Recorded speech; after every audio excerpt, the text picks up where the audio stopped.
जय हिंद बच्चों। तो यहाँ पर हम आपके लिए अर्धवार्षिक परीक्षा 2025-26 के लिए कक्षा 10 का विषय हिंदी का प्रश्न पत्र लेकर आए हैं, जो आपके अर्धवार्षिक परीक्षा 2025-26 के लिए महत्वपूर्ण है।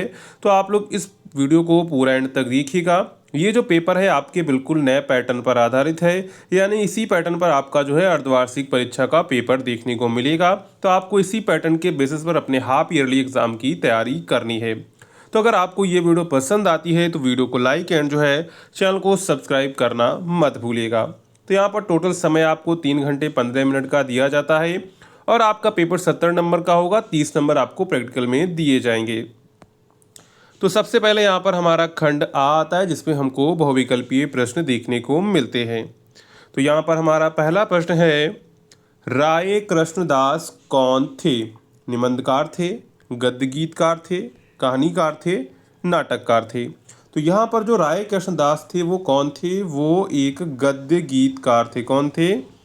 गद्य गीतकार थे। तो यहाँ पर राइट आंसर ऑप्शन आपका बी वाला करेक्ट हो जाएगा। ठीक है। इसके बाद एक खड़ी बोली का प्रथम महाकाव्य है। ऑप्शंस यहाँ पर आपको दिए गए थे, प्रिय प्रवास, कामायनी, साकेत, उर्वशी।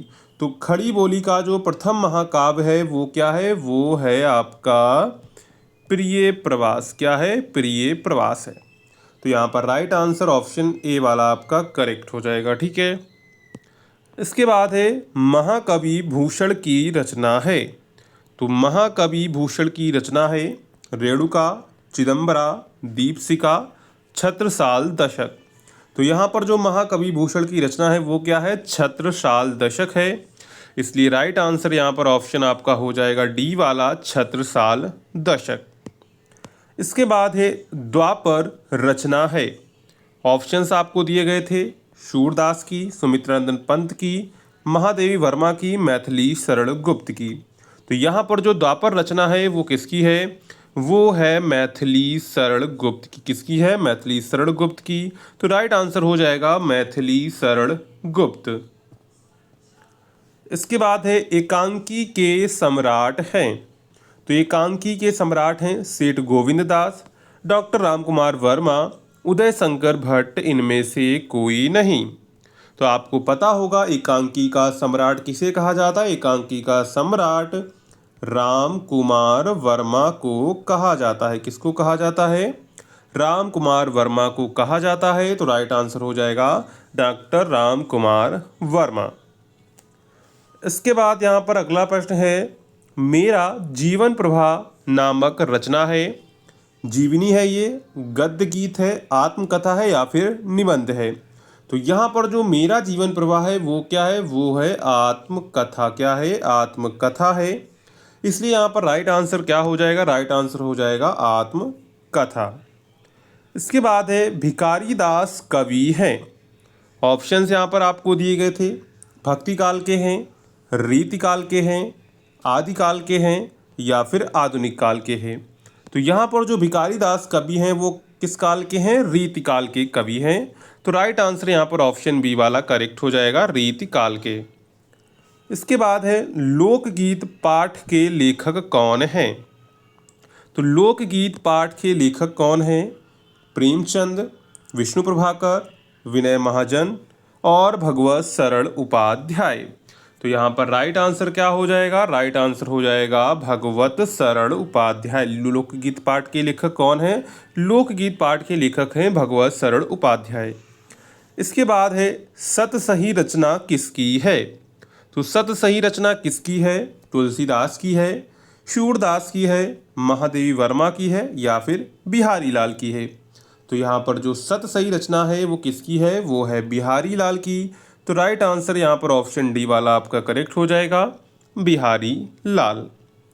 इसके बाद है खड़ी बोली का प्रथम महाकाव्य है। तो ये देखिए क्वेश्चन दोबारा रिपीट हो गया है।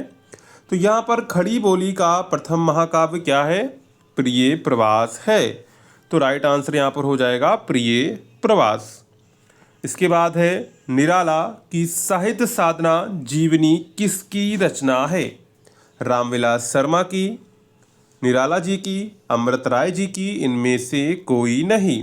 तो यहाँ पर जो निराला की साहित्य साधना जीवनी है वो किसकी है? रामविलास शर्मा की है। तो राइट आंसर यहाँ पर ऑप्शन ए आपका करेक्ट हो जाएगा। इसके बाद है अगला प्रश्न। अगला प्रश्न क्या है? कठिन काव्य का प्रेत किस कवि को कहा जाता है? घनानंद, भूषण, सेनापति, केशवदास। तो यहाँ पर जो कठिन काव्य का प्रेत है वो किस कवि को कहा जाता है? तो वो कहा जाता है केशवदास को। किसको कहा जाता है? केशवदास को कहा जाता है। तो राइट आंसर ऑप्शन आपका डी करेक्ट हो जाएगा। ठीक है। इसके बाद है आंसू का तत्सम रूप है। तो आंसू का तत्सम रूप है अस्त्र, अंशु, रोना और यहाँ पर जो आंख। तो आंसू का तत्सम रूप हो जाएगा अश्रु। क्या हो जाएगा? अश्रु हो जाएगा। राइट आंसर यहाँ पर आपका जो है ऑप्शन ए वाला करेक्ट हो जाएगा, अश्रु। ठीक है। इसके बाद है आकर्षण शब्द में किस उपसर्ग का प्रयोग हुआ है? तो यहाँ पर देखिए वी लिखा है, मान लिखा है, अक लिखा है, आ लिखा है। तो यहाँ पर राइट आंसर हो जाएगा आकर्षण में जो है बड़ा आ इसमें उपसर्ग का काम कर रहा है। तो राइट आंसर यहाँ पर ऑप्शन डी आपका करेक्ट हो जाएगा। इसके बाद है करुण रस का स्थायी भाव है। तो करुण रस का स्थायी भाव है निर्वेद, शोक, हास और रति। तो यहाँ पर जो करुण रस का स्थायी भाव होता है वो क्या होता है? वो होता है शोक। तो राइट आंसर यहाँ पर हो जाएगा शोक। इसके बाद अगला प्रश्न है पीपर पात सरिस मंडोला में अलंकार है। उत्प्रेक्षा, अनुप्रास, रूपक, उपमा। तो यहाँ पर आप देखिए पापा देख रहे हैं तो आप सोच रहे अनुप्रास, लेकिन यहाँ पर अनुप्रास नहीं है। कौन सा अलंकार है? उपमा अलंकार है। यहाँ पर उपमा की गई है। तो यहाँ पर राइट आंसर हो जाएगा उपमा अलंकार। इसके बाद है इनमें से कौन सा सममात्रिक छंद है? ये बिल्कुल सिंपल क्वेश्चन है। रोला, दोहा, सोरठा इनमें से कोई नहीं। इसका आंसर आप लोग कमेंट करके बताएंगे। जिसका आंसर सबसे पहले आ जाएगा उसका आंसर हम यहाँ पर पिन कर देंगे। तो आप लोग इसका जो है राइट आंसर जरूर आप लोग कमेंट करिएगा। ठीक है। इसके बाद है शताब्दी में कौन सा समास है? तो शताब्दी में कौन सा समास है? द्वंद्व समास है, द्विग समास है, तत्पुरुष समास है, इनमें से कोई नहीं। तो शताब्दी में कौन सा समास हो जाएगा? शताब्दी में आपका द्विग समास हो जाएगा। मतलब कि ऑप्शन बी आपका यहाँ पर करेक्ट हो जाएगा। ठीक है। इसके बाद है ताभ्य शब्द में वचन एवं विभक्ति है। षष्ठी विभक्ति एक वचन, सप्तमी विभक्ति द्विवचन, षष्ठी विभक्ति बहुवचन, चतुर्थी विभक्ति बहुवचन। तो ताभ्य शब्द में वचन एवं विभक्ति है। तो यहाँ पर है षष्ठी विभक्ति बहुवचन है। तो राइट आंसर यहाँ पर ऑप्शन सी आपका जो है करेक्ट हो जाएगा। ठीक है। इसके बाद है निम्नलिखित में सर्वनाम है।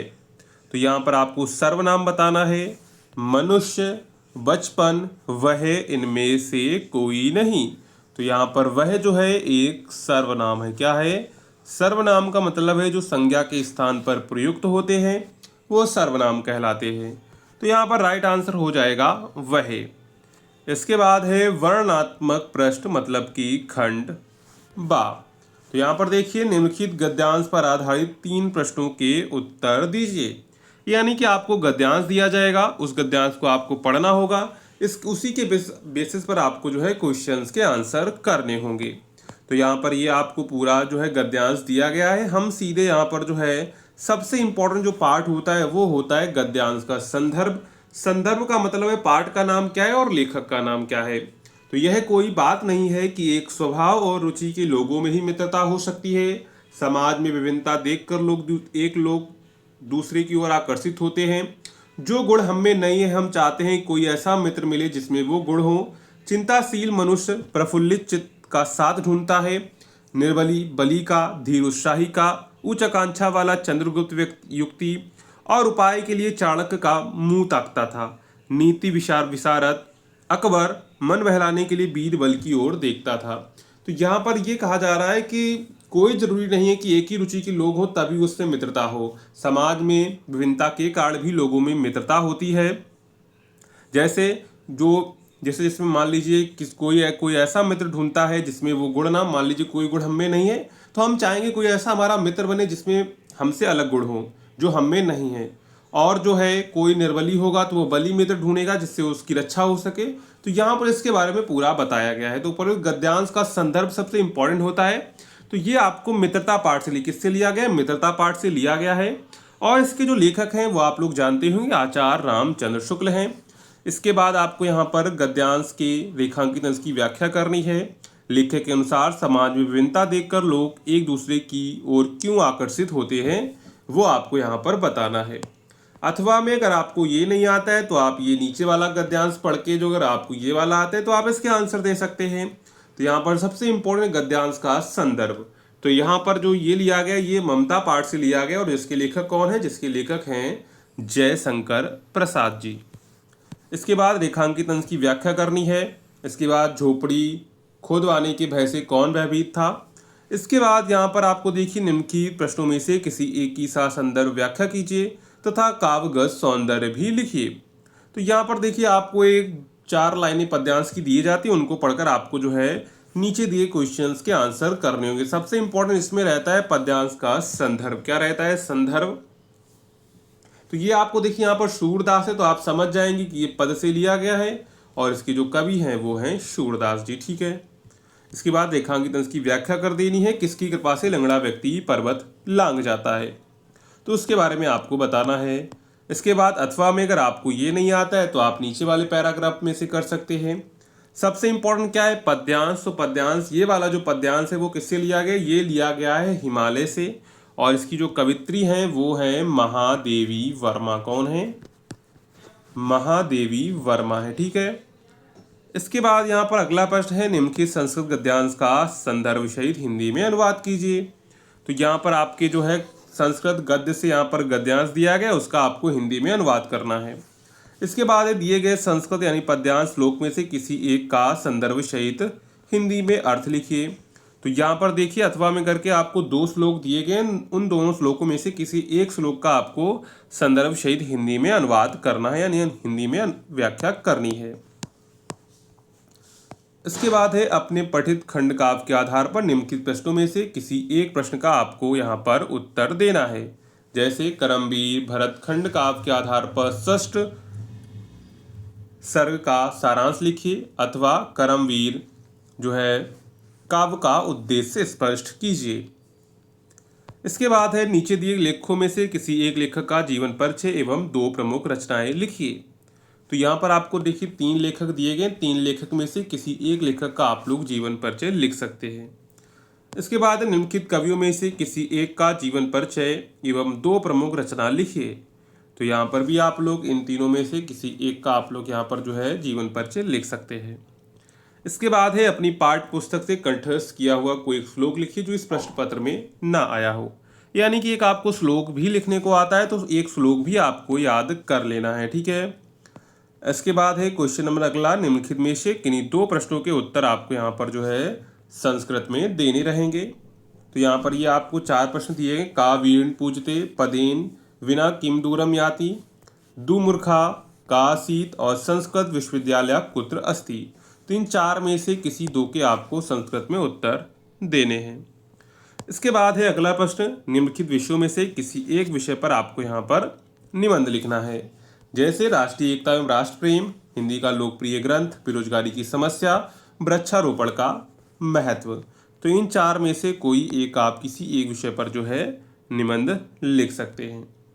तो यहाँ पर टोटल आपके जो है पेपर ये पूरा हो जाता है क्लास 10th का हिंदी का। अगर आपको वीडियो पसंद आई हो तो वीडियो को लाइक करिएगा। अगर आपने अभी तक टेलीग्राम को ज्वाइन नहीं किया है, व्हाट्सएप ग्रुप को ज्वाइन नहीं किया है तो उसको ज्वाइन कर लीजिएगा। वहाँ पर इस पेपर की आपको जो है PDF मिल जाएगी। ठीक है। तो चलिए मिलते हैं अगले वीडियो में, तब तक के लिए जय हिंद।